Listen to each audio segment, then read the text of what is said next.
kita teruskan. Jadi cuma sekali bahagia, jadi selain daripada wujud, yang ada kekosongan. Contoh tadi kita ambil lagi kembali ke sapi tadi. Sapi tanggal 9 Zulhijjah hari Sabtu lalu, kita masih lihat makan di padang rumput. Ya, bergerak-gerak, berjalan-jalan, duduk-duduk di bawah pohon, kalau lagi lagi kepanasan, melengu, dan sebagainya.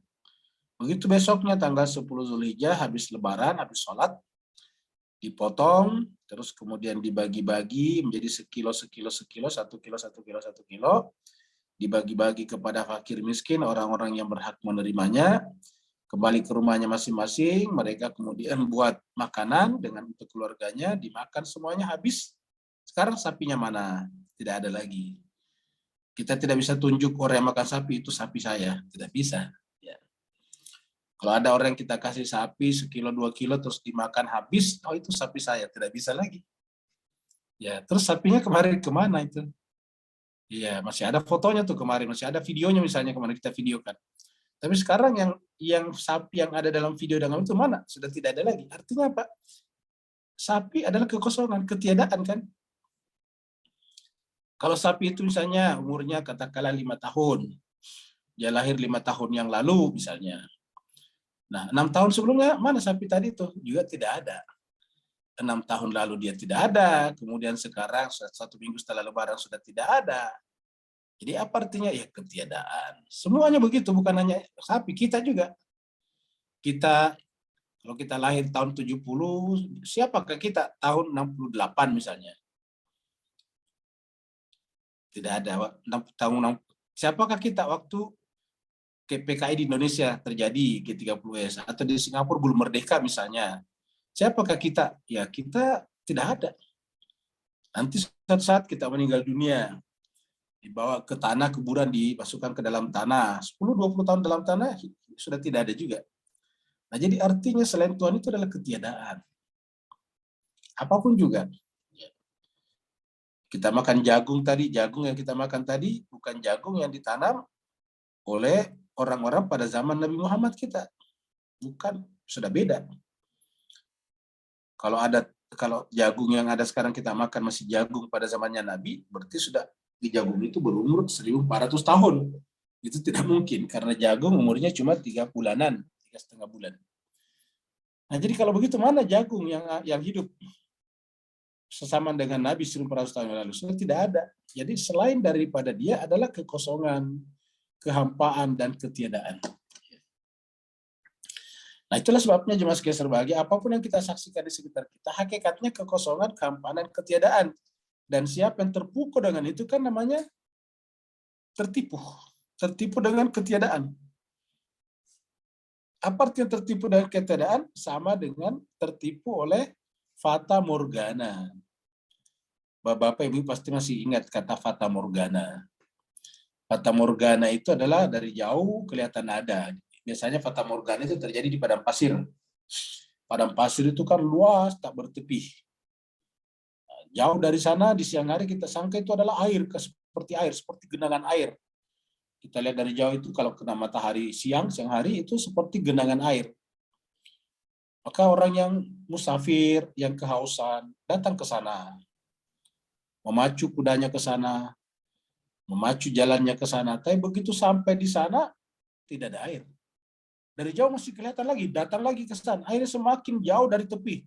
Semakin dia tersesat, semakin dia menjauh daripada perkampungan. Sehingga apa yang terjadi, semakin jauh mengejar fata morgana, semakin kehabisan bekal, dan akhirnya mati karena kehausan. Nah, begitulah yang disebut dengan tertipu. Tertipu dengan fata morgana. Fata morgana itu artinya dari jauh kelihatan ada, begitu kita datang ke sana tidak ada lagi. Jadi kenapa? Karena semuanya adalah kekosongan, kehampaan, dan ketiadaan. Nah, ini yang kita sudah bahas pertama. Yang kedua, wujud tidak memiliki padana dan sekutu. Jadi yang di atas tadi, negasi pertama adalah tidak memiliki selain dirinya. Tidak memiliki selain dirinya. Selain dirinya adalah kekosongan, kehampaan, ketiadaan. Nah, sekarang wujud tidak memiliki padanan dan sekutu. Ini adalah yang kedua. Jadi wujud tidak memiliki padanan dan sekutu. Ini adalah negasi. Ini tadi yang pertama. Ini adalah yang kedua. Tidak memiliki padanan, sekutu. Padanan itu sepadan, ingat. Padanan ini bahasa kita, sepadan, padanan. Jadi padanan. Kemudian sekutu artinya teman, sahabat, sekutu. Partner. Jadi kalau sekutu, partner. Padanan, ya sepadan, setingkat, selevel. Ya, tidak punya yang sepadan dengannya. Kemudian sekutu, teman, sahabat. Perkongsian, ya, teman perkongsian itu sekutu. Jadi ini adalah yang kedua. Jadi wujud tidak memiliki padanan atau sekutu. Hukum negasi kedua bagi hakikat wujud adalah bahwa wujud tidak memiliki padanan dan sekutu. Tidak ada padanannya. Ingat kata padanan, sepadan, tidak ada sepadan dengannya, dan tidak punya sekutu. Hakikat wujud adalah tunggal dan satu. Ya. Hakikat wujud adalah tunggal dan satu. Jadi hakikatnya wujud itu adalah tunggal dan satu. Ya. Kata-kata tunggal adalah ahad, kata-kata satu adalah wahid, begitu dalam Al-Quran disebutnya. Jadi padahal itu istilah ini ya istilah dari filsafat ini Bapak Ibu sekalian. Jadi kok bisa sepasang dengan yang ada di Quran itulah tadi. Al-Quran adalah merupakan simpul, keyword daripada semua pengetahuan. Al-Quran menggunakan kata-kata tunggal, tunggal bahasa Arabnya, bahasa Quran itu adalah ahad, qul huwallahu ahad. Satu bahasa Arabnya wahid, ilahukum ilahun wahidun, wahid. Ya. Ilahun ma'allahi ilahan akhar. Ilahun ma'allahi ilahan akhar. Apakah ada ilah selain daripada Allah? Tetapi di atas tidak memiliki selain dirinya. Ini bermakna bahwa hanya satu individu wujud. Jadi hanya satu individunya wujud. Tidak memiliki selain dirinya tadi. Tidak ada padanannya dan tidak ada sekutunya. Adalah mustahil. Mustahil itu artinya tidak mungkin, impossible. Adalah mustahil mengasumsikan, menganggap bahwa wujud memiliki lebih dari satu individu. Mustahil mengasumsikan bahwa wujud memiliki lebih dari satu individu. Kenapa? Karena kalau ada lebih dari satu individu wujud, berarti ada dua wujud.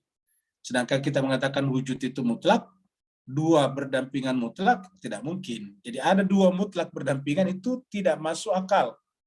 Karena kalau ada dua mutlak berdampingan, maka yang mutlak satu membatasi mutlak yang lain. Nah, ketika membatasi berarti mutlak yang kedua terbatasi.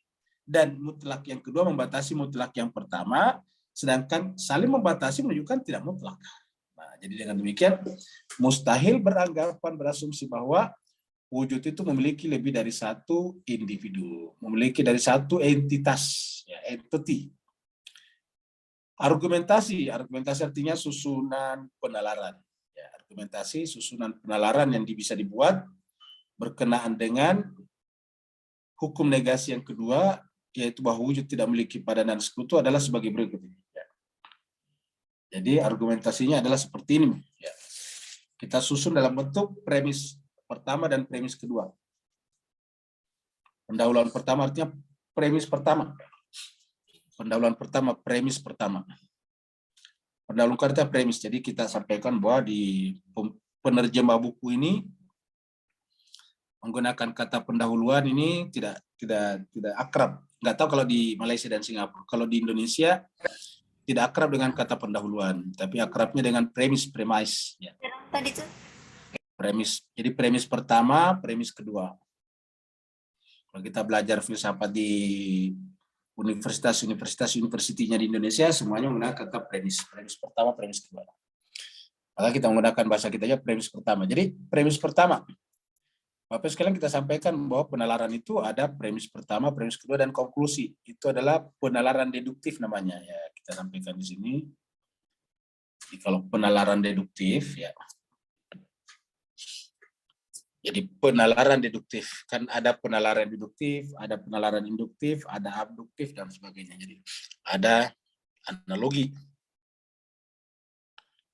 Penalaran deduktif. Ya.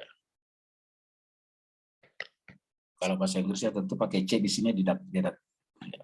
Jadi penalaran deduktif. Ya. Penalaran deduktif itu terdiri daripada premis, ya. Premis pertama, ya. Kemudian premis kedua, ya.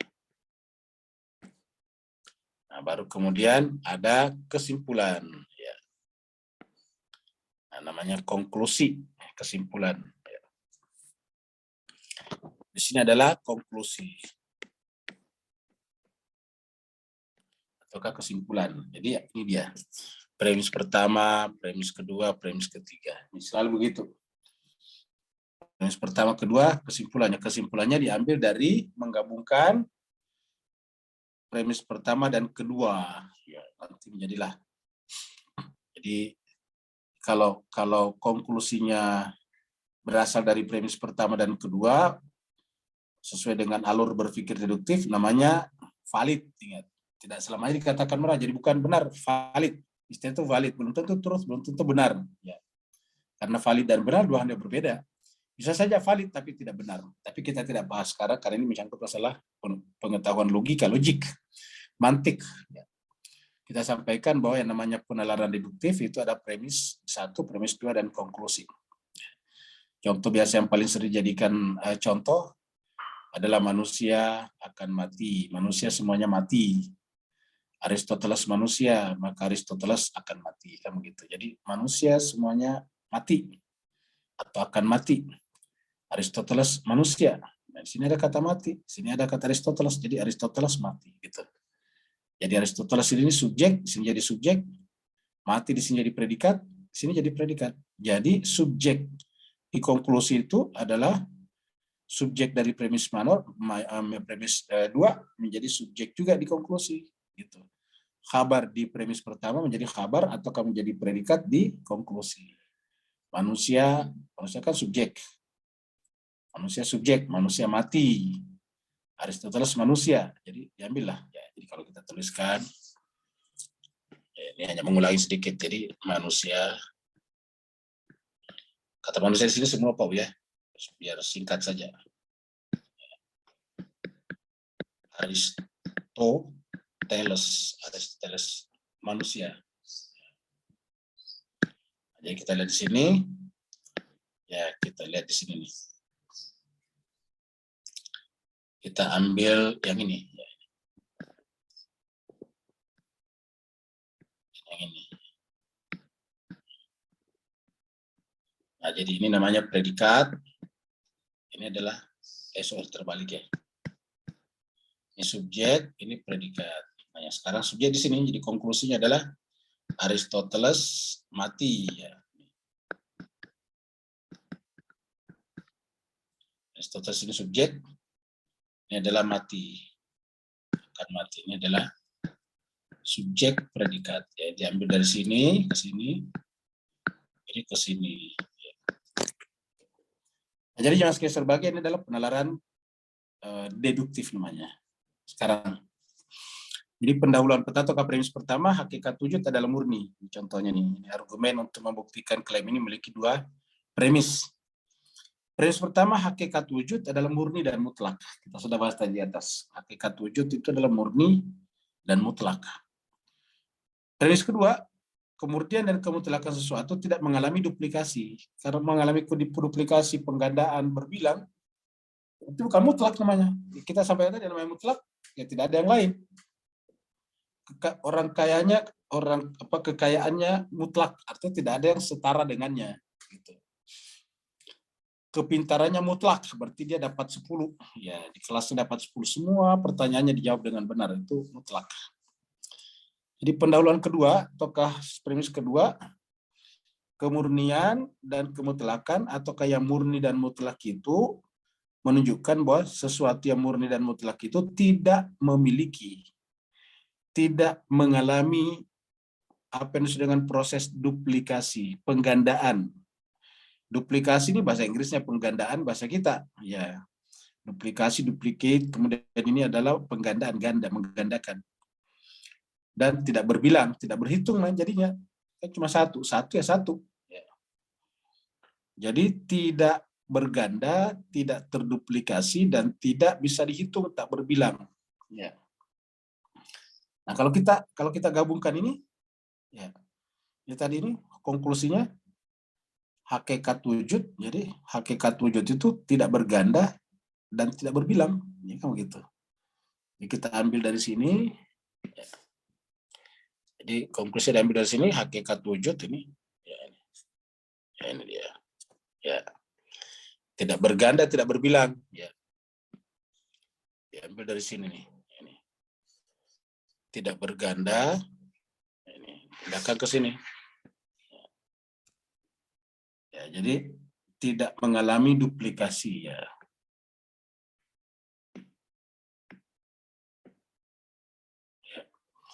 Jadi tidak mengalami duplikasi atau penggandaan. Jadi digabung ini subjek.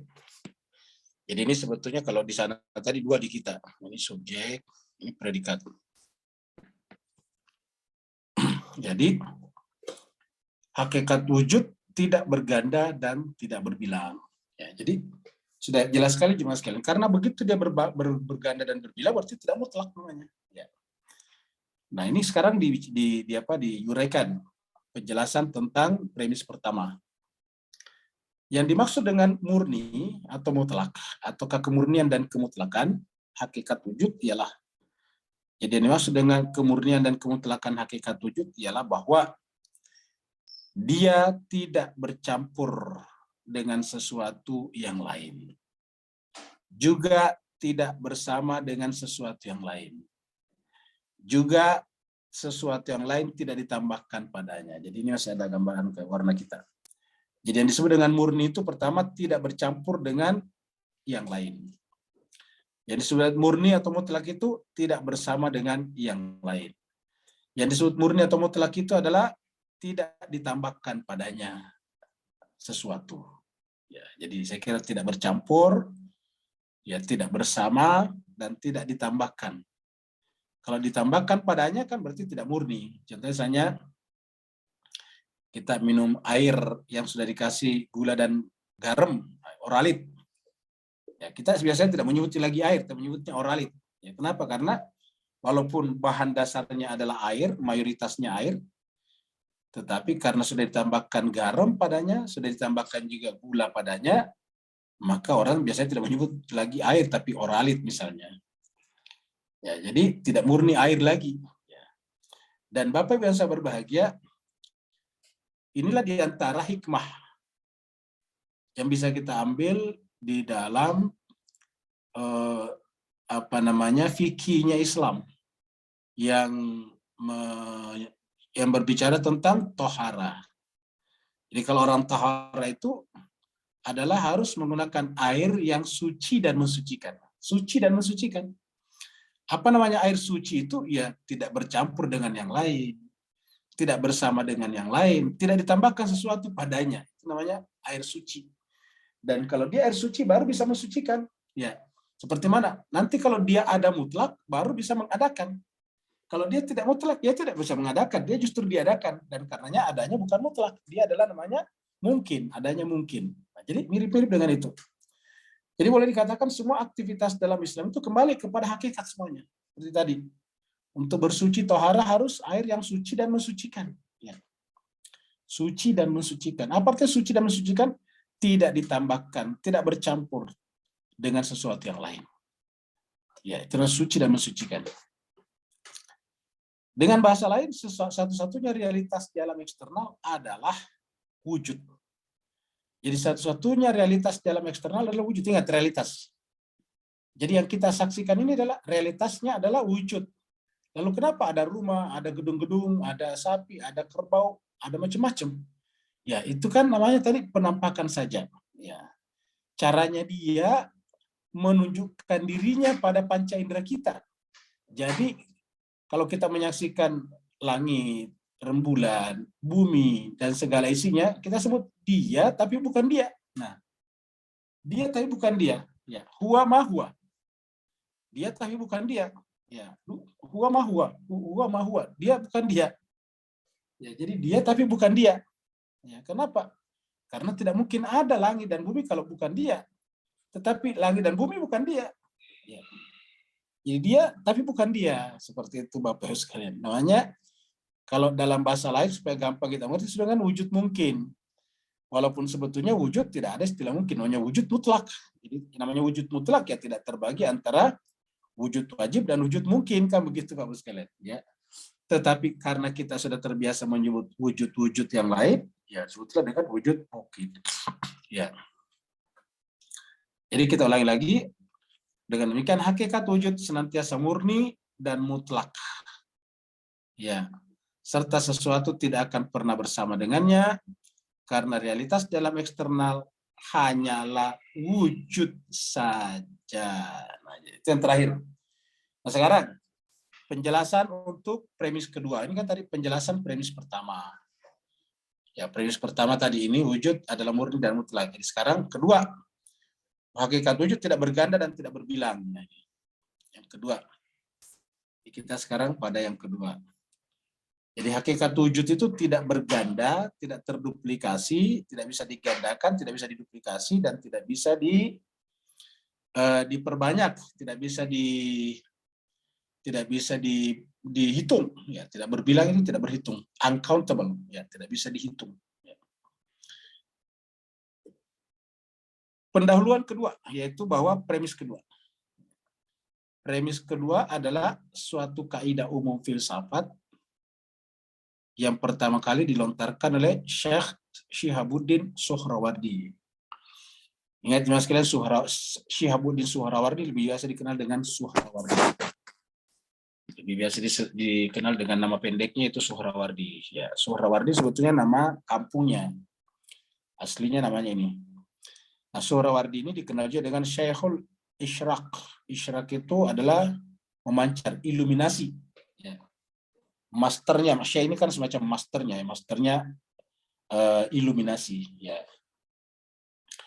Jadi syekhnya iluminasi. Kenapa? Karena dialah yang paling pertama mempopulerkan, menjelaskan secara rinci teori iluminasi. Iluminasi itu adalah pemancaran. Isyraq itu adalah memancar. Ya. Makanya pada saat matahari kelihatan memancar seperti apa itu kan di timur tuh waktu terbit, waktu apa namanya sunrise. Nah, sunrise itu adalah isyraq, memancar. Nah, makanya isyraq, maka di timur tempatnya matahari pertama kali memancar itu disebut dengan masyrik, ya, masyrik. Tapi ingat ya pakai Q, pakai qaf, bukan k, tapi qaf. Kalau qaf itu kan tadi syirik. Kalau ini qaf, syirik, isyraq, ya. Nah, jadi jemaah sekalian, Syihabuddin Suhrawardi pertama kali melontarkan ini atau mempopulerkan ini, nama beliau terkenal dengan Syekhul Isyraq, ya. Bapaknya iluminasi, kurang lebih begitulah. Bapaknya iluminasi. Karena dia yang paling pertama menjelaskan itu. Dan kita sampaikan, Suhrawardi ini termasuk ulama muda meninggal dunia.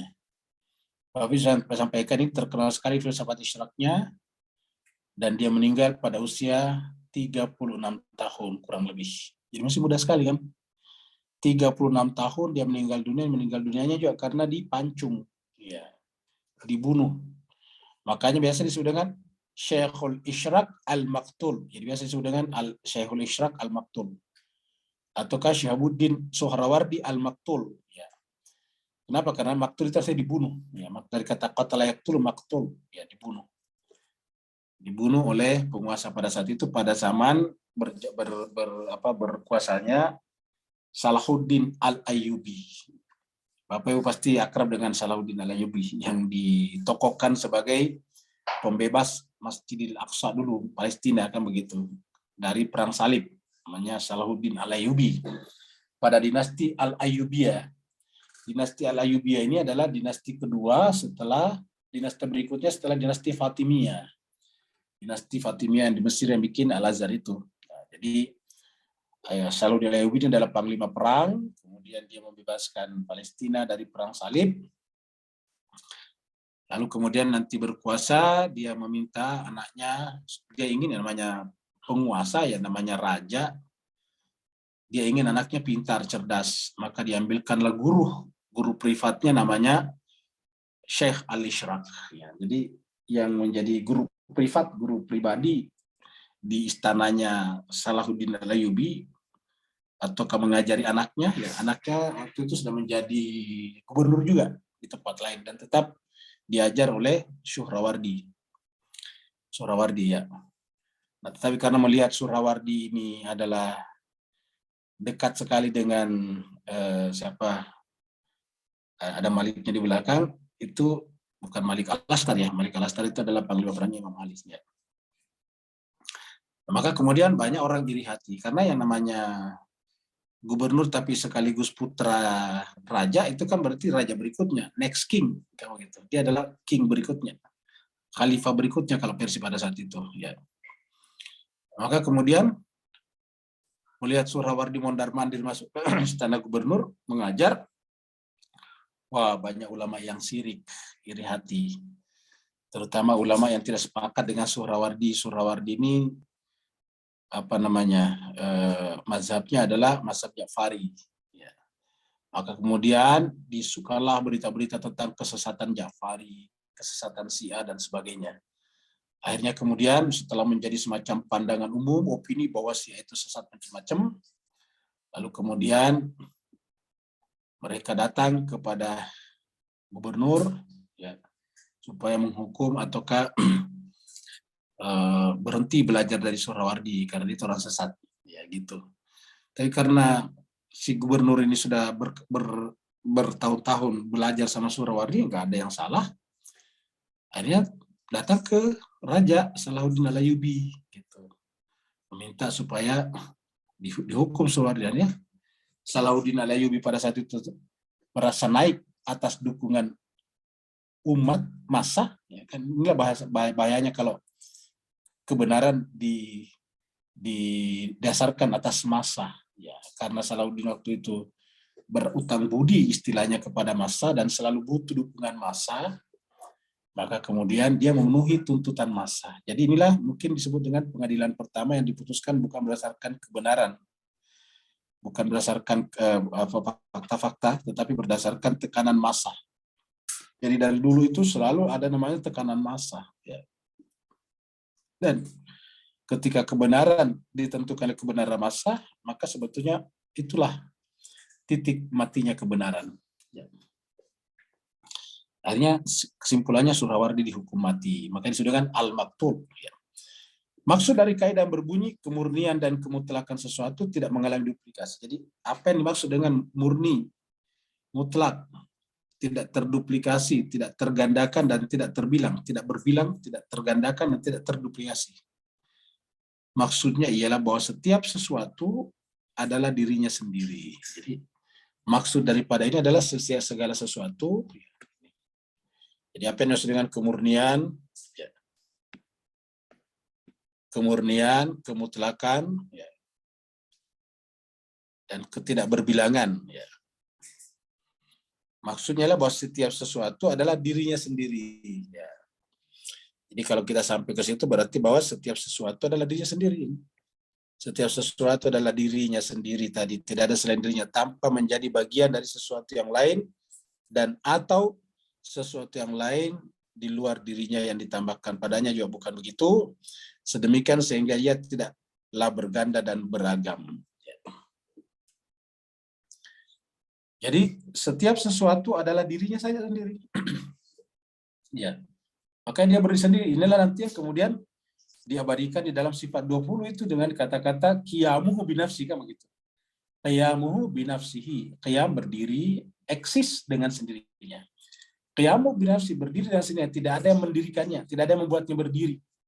Tidak ada pihak lain yang membuatnya berdiri. Jadi sesuatu adalah dirinya sendiri tanpa menjadi bagian dari sesuatu yang lain. Jadi dirinya sendiri artinya tidak merupakan bagian dari sesuatu yang lain. Dan juga sesuatu lain juga tidak merupakan bagian daripada dirinya. Ya. Sesuatu yang lain juga tidak ditambahkan pada dirinya.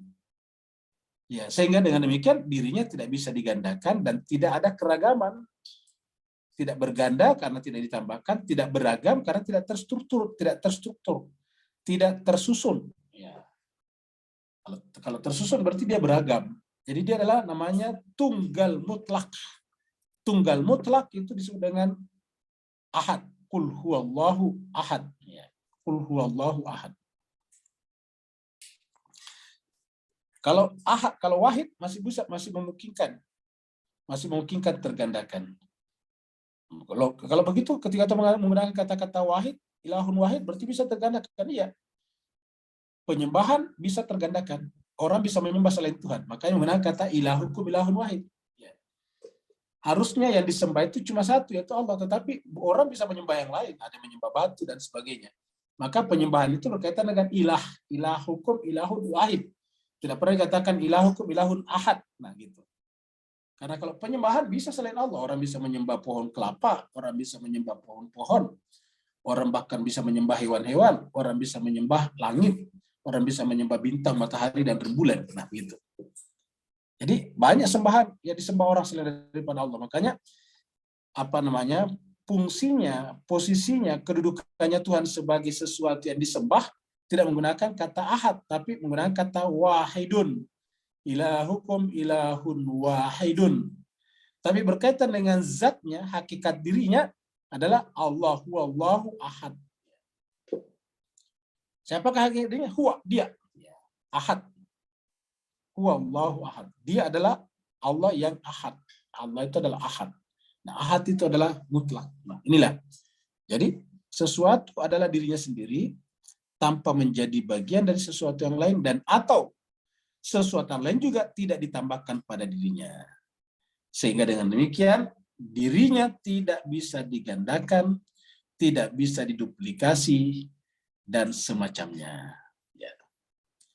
Bapak Ibu sekalian, ya mudah-mudahan kita bisa paham ini, ya, bisa mengambil pelajaran sedikit demi sedikit.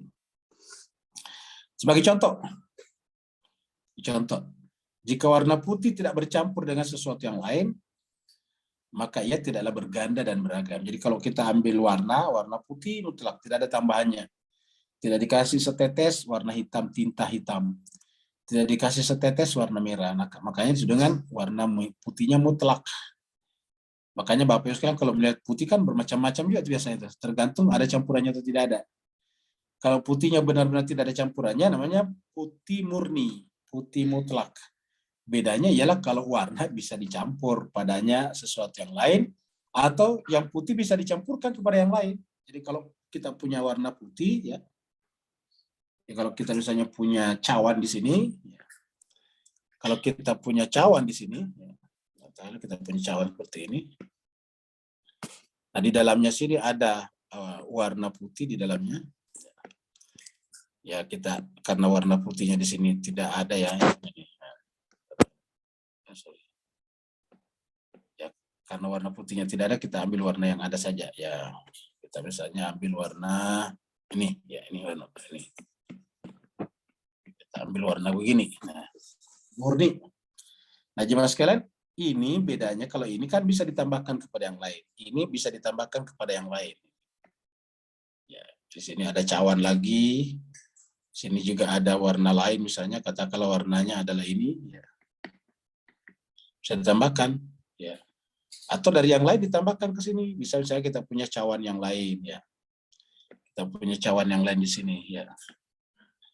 Udah di sini ada juga warnanya begini. Ya. Nah, ini bisa ditambahkan ke sini. Ya. Gitu. Jadi cuma sekalian, ini bisa ditambahkan ke sini, ini juga bisa ditambahkan ke sini, begitu. Ya. Nah, sedangkan yang namanya tunggal murni atau kawujud itu ini tidak bisa. Ya. Ini tidak bisa diambil ke sini, ini juga tidak bisa ditambahkan ke sini. Namanya murni. Ya.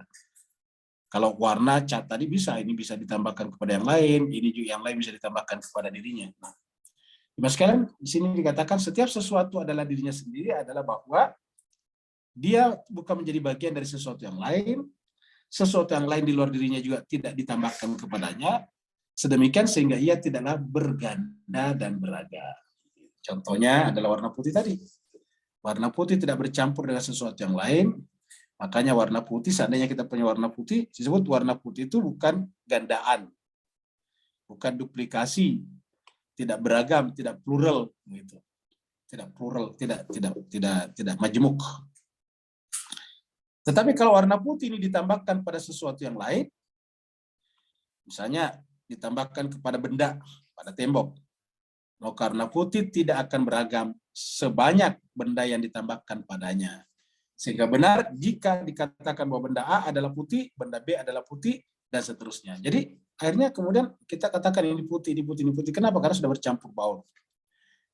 Warna putih, jika dilihat dari warna putih itu sendiri, artinya warna putih ansih, warna putih tok, warna putih saja. Ya. Jadi warna putih, jika dilihat dari warna putih itu sendiri, tanpa melihat sesuatu yang lain yang ditambahkan padanya, maka dia adalah warna putihnya bersifat murni dan tunggal. Jadi warna putih, jika dilihat dari warna putih itu saja sendiri, tanpa melihat sesuatu yang lain ditambahkan padanya, maka dia adalah murni mutlak. Warna putih jika dilihat dari warna putih secara individu saja sendiri, tanpa melihat sesuatu yang lain yang ditambahkan padanya, tanpa melihat sesuatu yang ditambahkan padanya, tanpa melihat sesuatu yang lain yang ditambahkan padanya, maka dia adalah murni dan mutlak. Jadi warna putih jika dilihat dari warna putih tok saja, ya tidak melihat tambahan-tambahannya tadi, maka secara umum sesuatu dapat memiliki individu-individu yang beragam jika setiap individu memiliki unsur persamaan dan perbedaan. Jadi terjadilah keberagaman apabila ditambahkan kepadanya atau padanya ditambahkan kepada yang lain. Tadi warna putih, ya.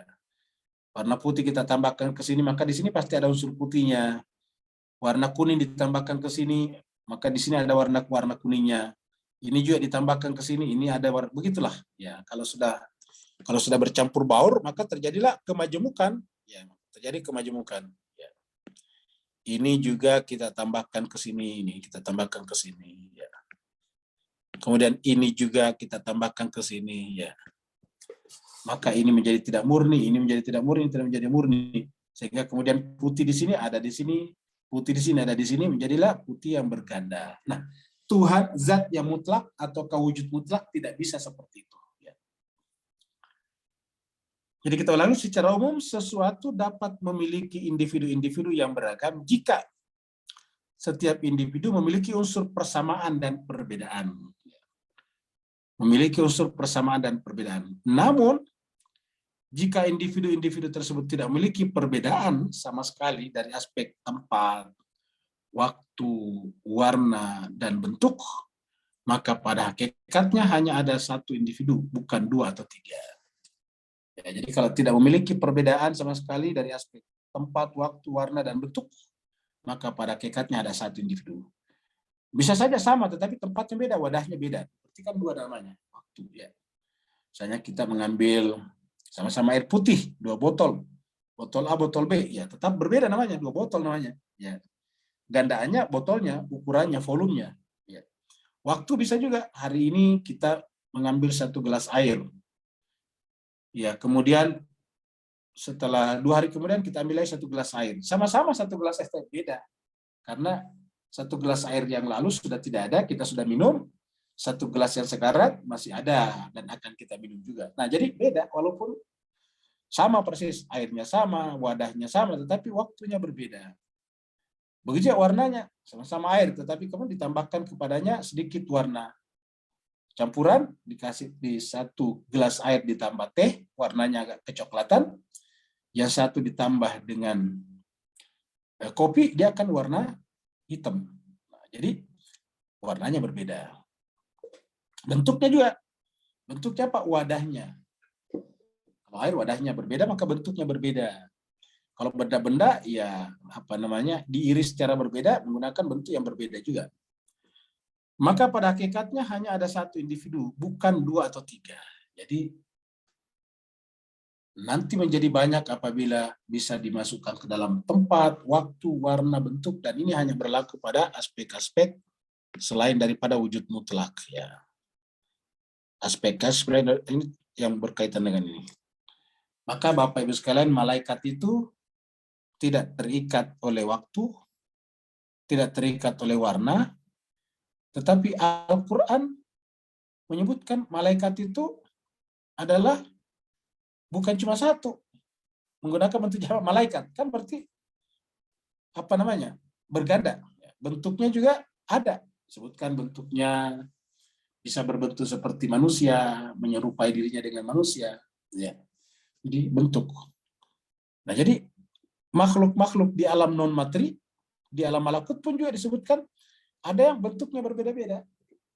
Ingat, bentuk itu tidak harus punya materi. Materi sendiri, bentuk juga sendiri. Ya, jadi begitulah. Jadi di alam malakut juga mempunyai agak beragam juga, walaupun tidak punya materi. Bedanya alam malakut dengan alam kita adalah bahwa alam malakut itu tidak punya materi. Jadi kalau kita katakan ada kata materi dan apa benda, apa materi dan bentuk. Nah, di alam sana hanya bentuk, di sini materi dan bentuk. Ya, jadi kalau ini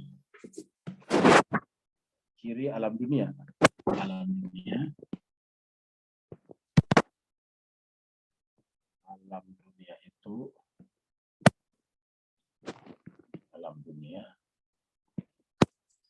alam dunia ciri-cirinya. Kemudian alam malakut. Ya. Ciri-ciri alam dunia ada apa? Ada materi dan bentuk. Ya, ada materinya tambah bentuk. Ya.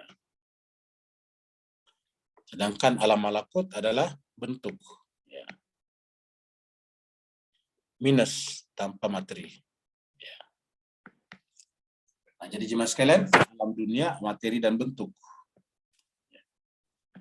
Jadi alam dunia ciri-cirinya materinya dan bentuknya ada. Materi, benda, bentuk. Sedangkan alam malakut bentuk saja tanpa materi. Jadi kita coret ini. Minus, ya. Bentuk tanpa materi. Ya, jadi bentuk tanpa materi. Kalau sini materi dan bentuk.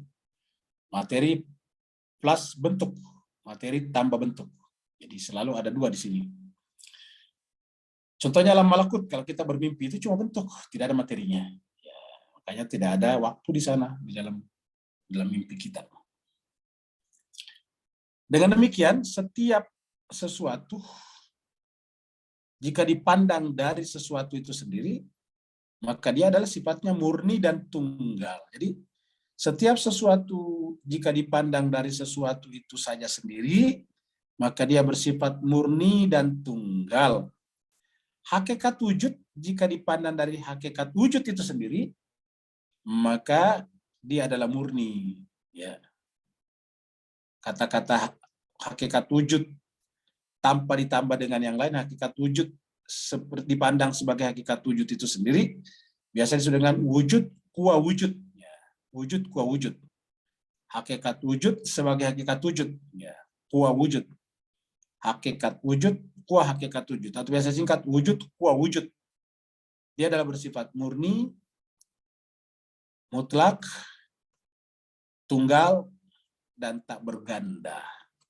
Murni, mutlak, tunggal, dan tak berganda, ini disebutkan dalam satu surat yang sangat pendek dalam Al-Quran, yang dianggap kalau kita baca surat ini sama dengan sepertiga daripada total Al-Quran yang jumlahnya 114 surat itu. Yang jumlahnya 6.000-an ayat. Pendek, cuma 3 atau 4 ayat, tetapi kalau dibaca sama dengan sepertiganya. Dibaca 3 kali menjadi sama dengan membaca satu Al-Quran. Karena apa? Di dalamnya tidak ada apa-apa kecuali menjelaskan tentang wujud itu adalah murni, mutlak, tunggal, dan tidak berganda. Yaitu Qul huwallahu ahad. Ya, ahad itu adalah murni dan mutlak, tunggal. Ya, lam yalid walam yulad, berarti tidak berganda. Ya. Walam yakun lahu kufuwan ahad, berarti tidak berganda. Jadi menjelaskan itu saja satu. Itu makanya bisa banyak orang bisa membaca ayat ini, tetapi mempersepsi atau memahami ayat ini menjadi bagian daripada sifat fikirnya itu berat. Tidak banyak orang yang bisa sampai ke situ. Ya, bahkan kita ini pun belum sampai ke sana. Yang bisa sampai kepada hakikat itu adalah para nabi dan rasul. Itulah sebabnya para nabi dan rasul tidak ada rasa sama sekali rasa rasa semacam nervousnya kepada sesuatu selain dirinya, termasuk musuhnya. Misalnya kalau kita kan mendengar musuh saja biasanya kita sudah mulai agak takut. Kalau mereka tidak, biasa saja. Ya. Ya, mereka mendengarkan berita tentang yang menyedihkan biasa saja. Ya, kalau dia menangis, dia mengajari kita bahwa menangis itu adalah sifat manusiawi, menunjukkan penolakan kepada sesuatu itu. Yang kita tangis itu kita menolak. Ya, jadi kita menolak. Kalau kita berbahagia berarti menerima, kan begitu. Jadi menangis dan senang itu sebetulnya adalah refleksi daripada jiwa. Nah, jadi di sini dikatakan bahwa hakikat wujud itu sendiri adalah murni, mutlak, tunggal, dan tidak berganda. Jika dilihat wujud, kuah wujud, dipandang dari sisi wujud itu sendiri. Wujud dilihat dari sisi wujud sendiri. Warna putih dilihat daripada warna putih itu sendiri. Tidak dilihat dari segi ketambahannya kepada yang lain, ataukah yang lain ditambahkan kepada dirinya. Kalau sudah ditambahkan kepada yang lain, berarti bukan putih sebagai putih itu sendiri. Kalau yang lain ditambahkan padanya, berarti bukan putih juga sebagai putih itu sendiri. Yang namanya putih sebagai putih itu sendiri, putih kuah putih adalah putih berdiri sendiri, tak ditambahkan kepada yang lain, dan yang lain tak ditambahkan kepada dirinya. Begitulah juga disebut dengan wujud kuah wujud. Ya, wujud kuah wujud adalah murni, mutlak, tunggal, dan tidak berganda. Tidak bisa diduplikasi. Tidak ada duplikasinya. Walhasil. Walhasil artinya hasilnya, akhirnya. Kesimpulan sementaranya. Jadi walhasil ini bahasa Arab. Wa alhasil dan alhasil, ya gitu, dan hasilnya. Walhasil. Jadi Bapak sekalian, banyak di antara kita mungkin apa ini walhasil? Walhasil ini dari kata waw alhasil. Ya. Wa dan alhasil, dan hasilnya, dan buntutnya, ya, dan akhirnya. Karena hakikat wujud tidak memiliki yang selainnya, sehingga dapat ditambahkan padanya, jadi sehingga dapat ditambahkan padanya dan atau menjadi bagiannya, maka ia adalah suatu hakikat yang murni. Jadi karena hakikat wujud tidak memiliki yang selainnya, tidak bisa juga ditambahkan padanya, tidak ada yang lain bisa ditambahkan juga pada dirinya, maka wujud dengan demikian adalah suatu hakikat yang murni. Jadi wujud adalah suatu hakikat yang murni. Wujud adalah sesuatu hakikat yang murni. Karena tidak ada apapun yang bisa ditambahkan kepadanya, dan dirinya juga tidak bisa ditambahkan kepada yang lain. Jadi kalau kita menyaksikan pohon kelapa, bukan berarti ada ditambahkan pada pohon kelapa. Ataukah pohon kelapa ditambahkan pada ada, tidak seperti itu. Kenapa? Ketiadaan tidak bisa ditambahkan kepada yang ada. Pohon kelapa tadi, kehampaan, ketiadaan. Seperti itu.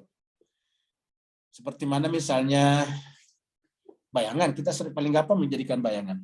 Bayangan itu benar-benar nggak punya peran apa-apa terhadap bendanya. Ya.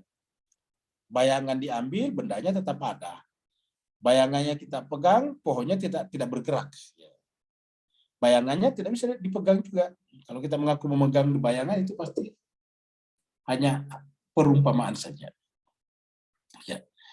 Dan suatu hakikat yang murni niscaya tidak akan mengalami duplikasi. Jadi sesuatu hakikat yang sifatnya murni, jadi kalau sesuatu itu sifatnya murni, ya, suatu hakikat yang murni, ya, jadi hakikat yang murni niscaya tidak akan mengalami duplikasi, tidak akan mengalami duplikasi.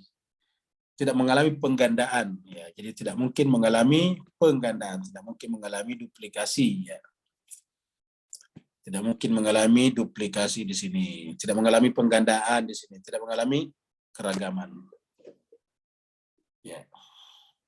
Dengan demikian, hakikat wujud mustahil diasumsikan memiliki dua atau tiga atau bahkan banyak individu di alam eksternal. Jadi lagi Pak Uskil, dengan demikian wujud mustahil diasumsikan, mustahil dianggap, mustahil dipikirkan, mustahil diperlakukan memiliki dua atau tiga individu di alam eksternal. Nah, jadi Bapak Ibu sekalian, mudah-mudahan ini kalau bisa kita pahami dengan benar, ini akan membawa kita kepada tauhid sejati. Ya. Kenapa menggunakan kata wujud? Karena wujud itu akrab di kita, tapi tidak pernah bisa kita tunjuk. Coba deh, ya, siapa pernah bisa melihat wujud? Siapa yang bisa menunjuk wujud? Tapi terpahami oleh pikiran kita, bahkan pahaman kita jelas sekali. Sehingga kata ada ini adalah kata yang mutlak kita gunakan setiap hari. Tidak pernah kita tidak bicara tidak ada. Maksudnya tidak pernah kita berbicara tidak ada kata adanya. Pasti selalu ada kata ada. Ya. Tetapi kalau kita tunjuk mana itu ada, coba. Ya, mana itu ada? Yang kita tunjuk tembok, yang kita tunjuk meja, yang kita tunjuk pohon, yang kita tunjuk air, yang kita tunjuk bulan, yang kita tunjuk langit, yang kita tunjuk bintang-bintang, dan seterusnya. Terus ada siapa yang bisa tunjuk? Kalau Allah mengatakan dia ada bersama kalian, huwa ma'akum aina ma kuntum. Dia bersama kalian dimanapun kalian berada. Huwa ma'ahum aina ma kanu. Dia Allah bersama mereka dimanapun mereka berada. Kan berarti dia ada di mana-mana. Tetapi coba siapa bisa tunjuk Tuhan? Yang kita tunjuk tadi orang, kerbau, pohon. Ya. Kenapa tidak bisa ditunjuk? Karena sedemikian jelasnya. Ya. Kalau masih bisa ditunjuk, berarti tidak jelas. Dia harus ditunjuk. Ingat, segala sesuatu yang ditunjuk berarti tidak jelas. Karena supaya jelas ditunjuk. Ya. Kenapa kita tunjuk? Oh, itu namanya ayahanda Pak Said Saibon. Ya, kenapa? Karena banyak orang. Di muka bumi ada 8 miliar orang. Maka kita tunjuk itu namanya Pak Said. Itu namanya Pak Andi. Kamu gitu, Bapak sekalian. Jadi menunjuk Pak Andi. Nah, supaya jelas, oh itu bukan yang lain. Jadi kalau ditunjuk, berarti dia banyak. Ya. Dan sekaligus tidak jelas. Ya. Makanya kalau sudah jelas, ya tidak perlu ditunjuk. Maka tidak ada yang bisa ditunjuk. Ada. Karena dia sedemikian jelasnya. Contohnya apa? Cahaya. Siapa yang bisa tunjuk cahaya? Tidak ada. Yang bisa kita tunjuk satu sumbernya, yaitu belampu.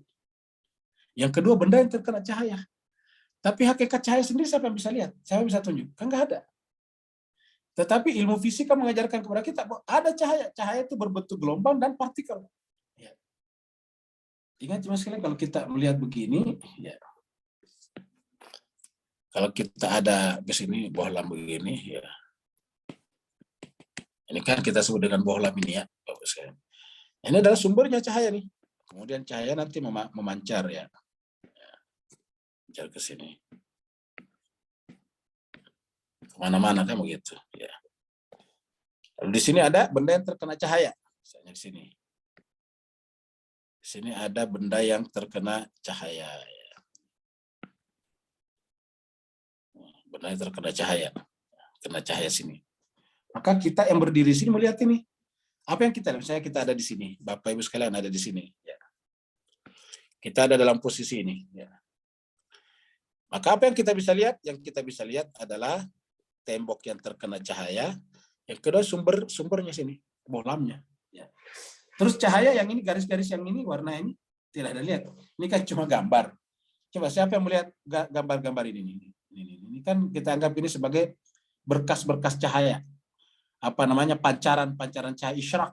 Ya ini. Tidak ada yang melihat. Kita ada di sini tidak melihat ini. Padahal ini jelas ada di sini. Karena tidak mungkin ini terang, ini tembok, kalau tidak ada. Jadi ketika kita nyalakan ini, tiba-tiba terang, kan berarti ada yang mengalir ke sini terus-menerus. Tapi siapa yang bisa melihat cahaya yang mengalir ke sini terus-menerus? Tidak ada yang menyaksikannya. Ya. Maka terang itu yakin adanya, tapi tidak bisa kita lihat. Yang kita lihat bukan terang, tapi benda yang terkena terang dan bohlam. Apa itu? Balon. Apa namanya ini? Lampu. Ya. Lampu yang menjadi tempat keluarnya cahaya. Ya. Sedangkan ini sendiri, yang warna ini tadi, sedangkan ini sendiri ini, ya ini, ingat ini kita pindahkan ke sini, ya. Ini adalah terdiri daripada pertama adalah partikel. Pertama dulu adalah gelombang, ya. Ini adalah gelombang. Yang kedua adalah partikel. Ya. Nah, jemaah sekalian, ini ada gelombang, tapi tidak kelihatan. Siapa yang melihat gelombangnya? Siapa yang melihat partikelnya? Tidak. Dari mana kita tahu partikelnya? Kata para ilmuwan, ya buktinya ini kalau lama kena cahaya ini benda, dia menjadi panas. Nah, kamu menunjukkan ada partikel yang mengalir ke sini. Kenapa ini bisa sampai ke sini? Karena dia gelombang, bergerak seperti gelombang. Tapi siapa yang melihat gelombang dan partikel ini? Dan diyakini ada. Tidak ada. Kalau gelombang dan partikel cahaya saja tidak bisa kita saksikan dengan indera kita, maka Bapak Ibu sekalian bagaimana dengan wujud?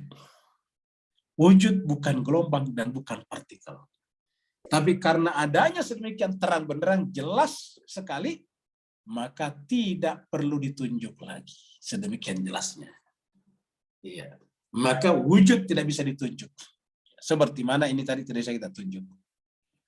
Yang bisa kita tunjuk yang terkena cahaya. Bisa kita tunjuk yang hadir di dalam platform yang bernama ada. Lalu pertanyaan bagaimana munculnya sesuatu di platform yang bernama ada itu? Wujud. Ya, apakah dia bisa munculkan dia sendiri? Tentu tidak bisa. Dimunculkan oleh wujud. Sebagai introduksi, pengantar untuk memahami wujud. Dia memperlihatkan dirinya kepada kita agar kita memahami, agar kita bisa menyaksikan keindahannya dia. Karena sifat-sifatnya bahkan tadi hakikat dirinya tidak bisa kita saksikan. Maka semua yang kelihatan adalah diadakan, diwujudkan, dihadirkan di depan indera kita atau di depan akal pikiran kita agar itu bisa mengantarkan kita bukan dia tidak jelas, agar itu kita gunakan untuk kembali kepada dirinya. Jadi Allah ciptakan alam semesta ini agar kita kembali kepada dia dalam keadaan redho dan diridhoi, seperti dalam Al-Quran, ya ayyatuhan nafsul mutmainnah irji'i ila rabbiki radiyatan mardiyah. Apa arti irji? Apakah ada yang tidak kembali? Semua kembali. Tetapi ada yang kembali dalam keadaan sukarela, inilah dipanggil radiyatan mardiyah, dan ada yang kembali dalam keadaan terpaksa, karhan. Maka dalam Al-Quran ada dua kembali, ada tau'an au karha. Tau'an itu adalah sukarela, karha terpaksa. Orang-orang yang tidak pernah berpikir tentang Tuhan, apalagi menyembahnya, cepat atau lambat, dia akan kembali kepada Tuhan. Jadi artinya apa? Suka atau tidak suka, menyembah atau tidak menyembah, mengakui atau tidak mengakui, semua kita akan kembali kepada Tuhan yang sah. Dengan demikian Allah bertanya kepada kita, maukah kembali kepada aku dalam keadaan tau'an atau karha? Ya, bagi yang berakal sehat tentu ingin kembali kepada Allah dalam keadaan tau'a dan bukan karha. Jadi jemaah sekalian, itulah pembahasan kita pada kesempatan kali ini. Berarti hari ini kita sampai di sini. Ini tanggal 16 ya, 16 bulan 7 ya. 22. Insya Allah berikutnya kita akan mulai dari sini. Ya. Wujud bukanlah substansi dan aksiden. Jadi hari ini kita hanya menjelaskan dua premis tadi, premis pertama dan kedua. Ya, jadi insya Allah pekan depan kita akan bicarakan wujud juga bukan substansi dan aksiden. Jadi yang pertama tadi, wujud tidak memiliki segala selain dirinya. Yang kedua, wujud itu tidak berganda. Apa tadi? Yang kedua, wujud tidak berganda ya. Wujud itu adalah tidak memiliki padanan, ya, berganda, tidak punya padanan dan sekutu. Jadi yang pertama, wujud tidak memiliki selain dirinya. Wujud tidak berganda itu tidak punya padanan dan tidak punya sekutu. Ya. Yang ketiga nanti pada pertemuan berikutnya adalah kita akan bicara wujud yang ketiga. Dan depan insya Allah kita bicarakan ini. Bapak Ibu sekalian, memang ini mungkin agak-agak berat. Kenapa kira-kira berat? Sebenarnya bukan berat, tetapi memerlukan keterlibatan jiwa kita yang paling dalam. Ya, misalnya gini. Kita punya dua sumur. Kita punya dua sumur di sini. Ya. Satu sumurnya cetek, ini katakanlah permukaan tanahnya. Ya. Ini adalah permukaan tanah ini. Ya. Kita gali sumur. Ya. Sini ada sumurnya cetek sini. Ya. Ya. Katakanlah misalnya ini adalah cuma 1 meter. Ya. Ada satu lagi sumurnya dalam. Ya. Sumurnya dalam. Kita punya sumur yang dalam sekali sini. Nah. Apa bedanya kira-kira? Ini pasti airnya cetek. Cepat habis. Ya. Begitu dapat kering sedikit, dia habis. Ya, katakanlah misalnya di sini airnya di sini nih. Bapak Ibu perhatikan di sini. Ini airnya sampai di sini nih, ya ini air. Nah, pasti kan ke sini segini juga. Nah, ini di sini airnya sini. Nah, sekarang tentunya banyak. Ini cuma segini, ini adalah banyak sekali di sini. Ya. Pertama Pak Bos sekalian, ini cepat sekali habisnya, begitu kena panas musim kering, summernya baru awal sudah habis. Ya. Tapi kalau di sini summer bertahun-tahun pun juga tidak akan habis. Kenapa? Dalam sekali. Ya. Lagi-lagi ini cetek, cepat habis. Nah, jiwa manusia seperti itu. Kalau jiwa kita cetek seperti ini, ada masalah sedikit langsung habis. Pertananya habis. Langsung stres. Langsung yang dipikirkan bukan Tuhan, yang dipikirkan adalah racun, sianida. Ya, yang dipikirkan adalah tali buat gantung diri dan sebagainya. Cetek di sini. Begitu kena panas sedikit masalah, langsung habis. Tapi yang di sini kena masalah enggak masalah. Ya, dalam di sini lebih dalam lagi. Semakin dalam semakin banyak airnya. Nah, Bapak sekalian, apa bedanya? Ini gampang menggali sumur seperti ini, tapi ini butuh waktu, butuh effortnya nih banyak sekali.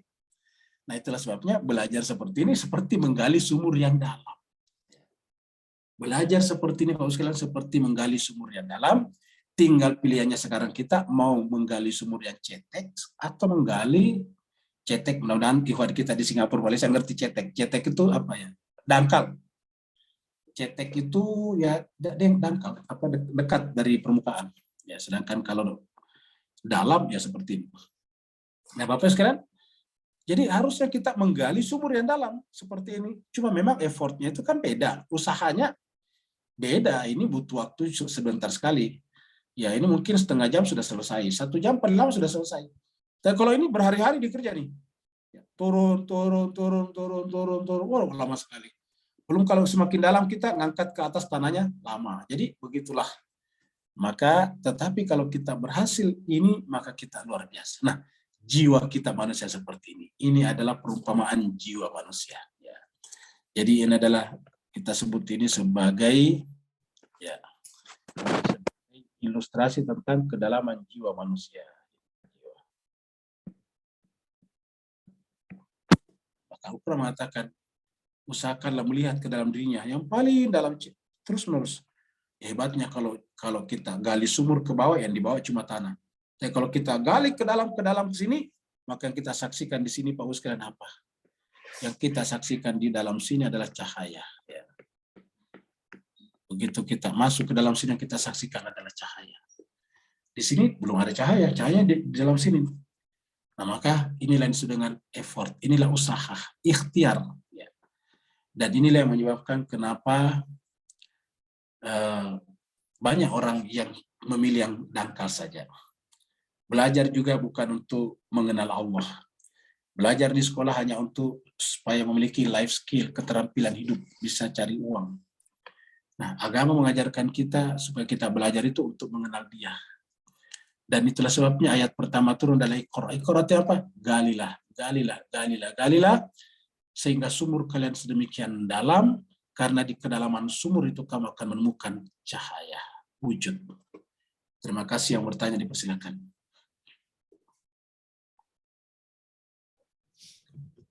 Ya, Ustadz, ada satu pertanyaan Ustadz di kolom chat. Sebentar saya. Oh ya, baik.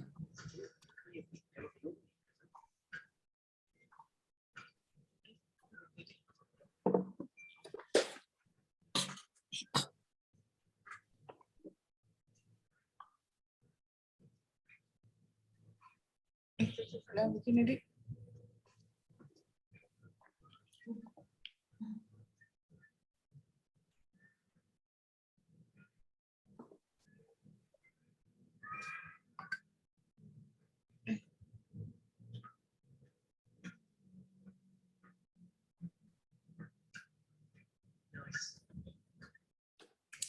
Nah, jadi coba sekalian, ya ini kita. Nah, jadi ini adalah pertanyaan dari Pak Burhan ya. Ada yang di atas lagi.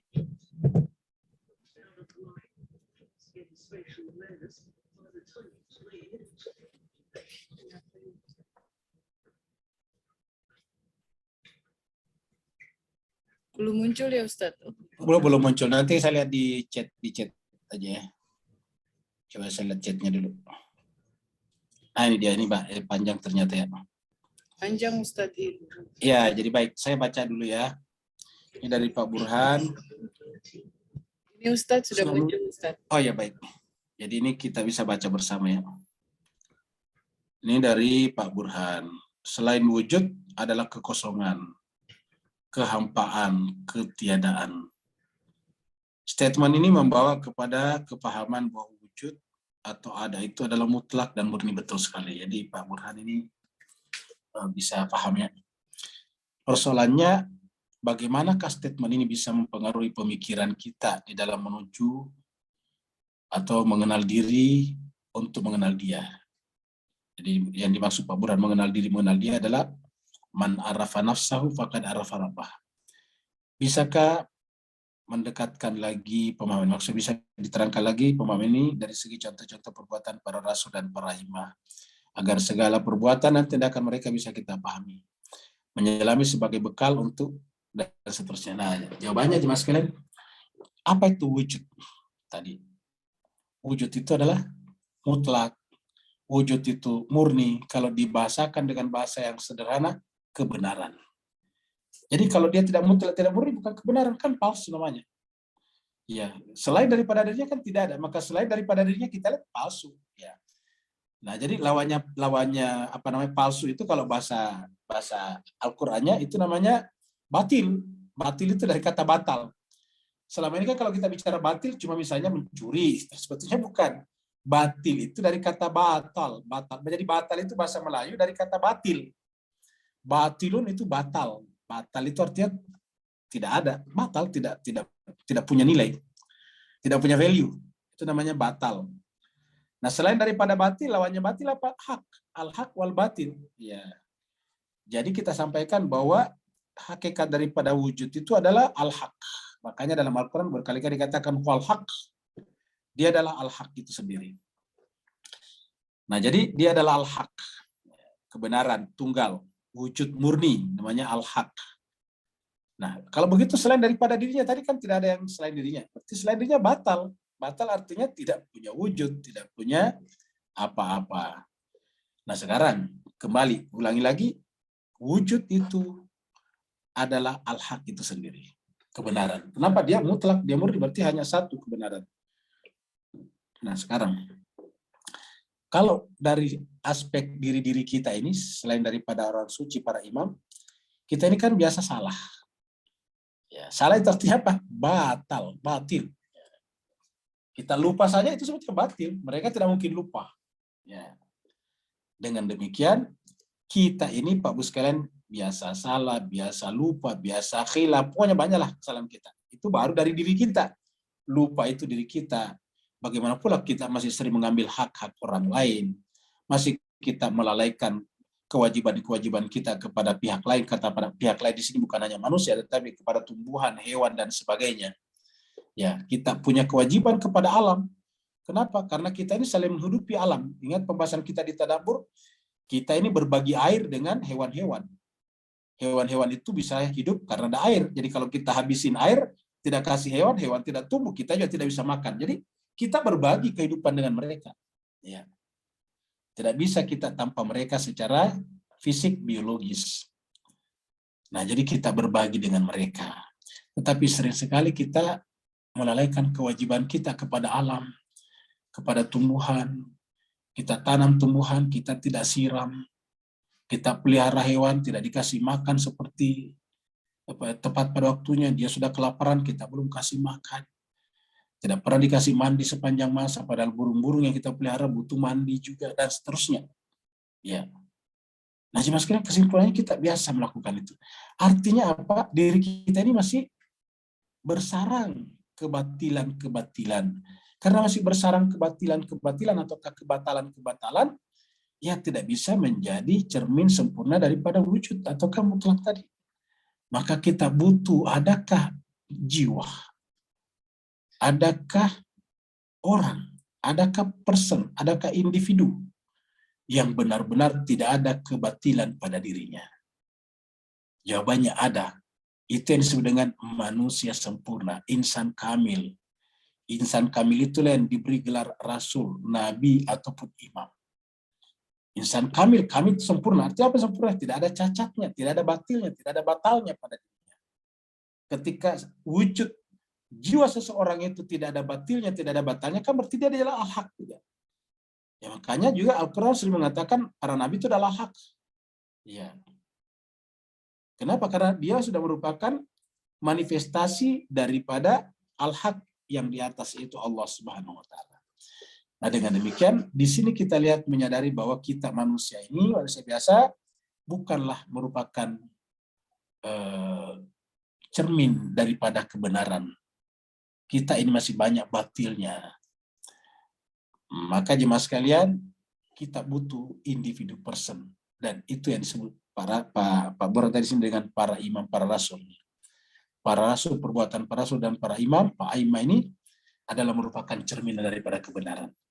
Nah, kalau kita ingin mengikuti kebenaran mutlak, karena Allah itu tidak bisa kita tidak bisa kita jangkau secara indrawi, maka kita bisa menjangkau secara indrawi para imam. Kita bisa baca ceritanya, bagaimana dia bertindak, bagaimana dia berbuat, itu kita bisa jangkau di sana. Nah, dengan demikian Bapak Ibu sekalian, kita mutlak butuh kepada mereka. Ya, makanya berkali-kali dikatakan dalam Al-Quran, memperkenalkan Nabi itu ataukah orang suci itu adalah refleksi daripada Tuhan. Contohnya, waja'alnahum a'immatan yahduna. Dari mereka, manusia itu ada a'immah. Waja'alnahum a'immah, ini a'immah tadi, kata-kata Pak, a'immatan. Apa tujuannya? Yahduna, membimbing kita. Min amrina. Yahduna bi amrina. Menggunakan amr kami. Nah, itulah sebabnya Bapak sekalian, kita semuanya bergerak menuju kepada para imam. Karena mereka lah yang merupakan representasi kebenaran yang bisa dijangkau oleh panca indera kita. Kita bisa baca perbuatannya, kita bisa baca caranya bermasyarakat, kita bisa baca sikap-sikapnya, maka melalui mereka lah kita bisa mencoba mengkoreksi, muhasabah diri kita. Apakah kita sudah sama dengan mereka? Dia kalau sudah sama berarti sudah alhamdulillah. Tapi kalau belum sama berarti kita batil. Ingat, mereka kebenaran. Begitu beda berarti kita batil, mereka yang benar. Tidak mungkin berbeda, dia batil kita benar, itu tidak mungkin. Begitu berbeda, dia benar tadi al-haq dan kita adalah al-batil. Itulah sebabnya agama mengajarkan kita doa-doa. Ya, doanya sangat terkenal. Ya, Allahumma ja'al mahyaya mahya Muhammadin wa ali Muhammad. Wa mamati mamata Muhammadin wa ali Muhammad. Ya, itu kan sederhana sebetulnya. Ya. Allahumma ja'al mahyaya. Ya Allah, jadikanlah hidupku. Mahyaya itu hidupku. Mahya Muhammadin wa ali Muhammad. Seperti hidupnya Muhammad dan keluarga Muhammad. Kenapa ya? Kebenaran. Ya. Wa mamati mamata Muhammadin wa ali Muhammad. Matiku seperti mati Muhammad dan keluarga Muhammad. Kenapa? Kebenaran. Jadi kalau mereka mati, matinya pasti kebenaran. Apapun, walaupun kita menganggapnya ngeri, tapi itu kebenaran. Ya, kita mengatakan ini silmun liman salamakum. Ya, karena kalau kita berdamai dengan yang berdamai dengan, kalau kita tidak berdamai dengan yang berdamai dengannya, berarti kita batil. Dia kebenaran. Supaya sama, ya ini silmun liman salamakum. Aku berdamai dengan siapa saja yang berdamai dengan kamu. Waharbun liman harabakum. Aku juga mengangkat bendera perang. Perang di sini seperti kita memerangi narkoba, memerangi korupsi. Itu kita mengangkat bendera perang, apa yang juga siapa yang memeranginya. Ya, ini silmun liman salamakum wa harbun liman harabakum. Wa waliyun liman walakum. Berwali kepada siapa? Berwali kepadamu. Supaya ada mata rantai perwalian yang tidak terputus sampai ke atas. Wa waliyun liman walakum. Wa aduun liman adakum. Dan memusuhi siapa yang memusuhimu. Jelas sekali Pak Guru sekalian, saya berbahagia. Ya, jadi banyak doa-doa seperti ini di dalam tradisi agama kita. Nah, supaya apa? Supaya kita sama dengan mereka. Mereka lah yang jadi parameter, kita lah yang dimeteri, kita lah yang diukur. Bukan mereka yang diukur, kita yang diukur oleh mereka.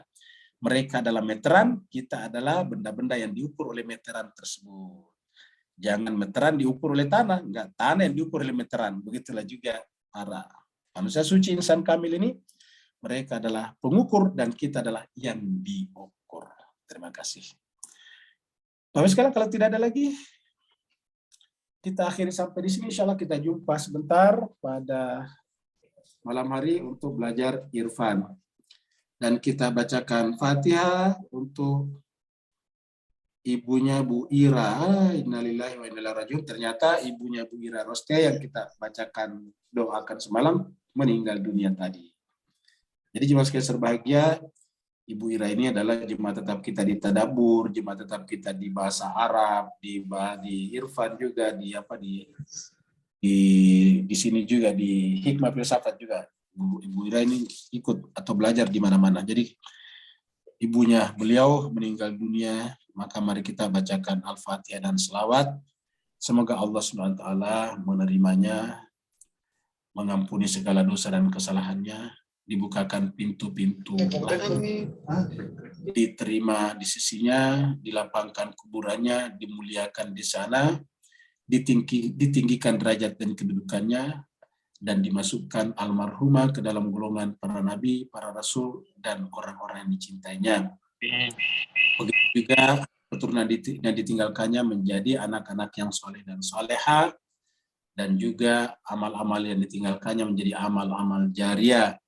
Dan terutama lagi nanti di yaumil akhirah, Allah SWT perkenankan almarhumah mendapatkan syafaat daripada Rasulullah, dari keluarganya suci dan para imam tadi. Ala hadiniya wa likulli salihah bihaqqi Muhammadin wa ali Muhammad wa bihaqqi Fatimah wa abiha wa ba'liha wa baniha wa bihaqqil Fatihah wa bisirril Fatihah wa bikaramatil Fatihah wa bimu'jizatil Fatihah ala almarhumah Haja Rodiyah binti Dasa Tebong. Al-Fatihah ma'as salawat. Allahumma salli ala Muhammad wa ali Muhammad. Allahumma salli ala Muhammad wa ali Muhammad. Allahumma salli ala Muhammad wa ali Muhammad wa ajil farajah. A'udzu billahi minasyaitonir rajim. Bismillahirrahmanirrahim. Alhamdulillahirabbil alamin. Ar-Rahmanir Rahim. Maliki yaumiddin. Iyyaka na'budu wa iyyaka nasta'in. Ihdinas siratal mustaqim. Siratal ladzina an'amta 'alaihim ghairil maghdubi 'alaihim waladdallin. Amin. Mewakili seluruh jemaah Tadabbur, Tadarrus, dan juga Hikmah dan Irfan menyampaikan turut berduka cita yang sedalam-dalamnya kepada Ibu Ira Rosta yang telah kehilangan ibunda tercinta. Semoga Allah memberikan kesabaran, keikhlasan, keridhaan, dan tawakal kepada beliau. Wassalamualaikum warahmatullahi wabarakatuh. Waalaikumsalam warahmatullahi wabarakatuh. Sama-sama. Terima kasih Ustaz. Terima kasih Bapak Ibu Dokter.